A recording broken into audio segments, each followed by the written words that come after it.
Ayun. Ngayon, tsambahan namin ang fog. Yan, kasi naambon. Talagang makapal yung fog dito sa bundok ngayon. Pero kaya naman dahil araw naman, kaya maliwanag pa rin naman yung kalsada.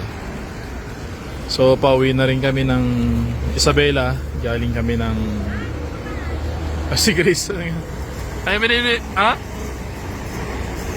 Bibili siya ng prutas. Ngayon, so pauwi kami.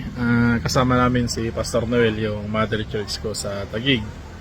Ngayon magre-revival po bukas doon sa may Ginatan, yung church natin sa Potter's House, Ilagin Isabela, Ginatan.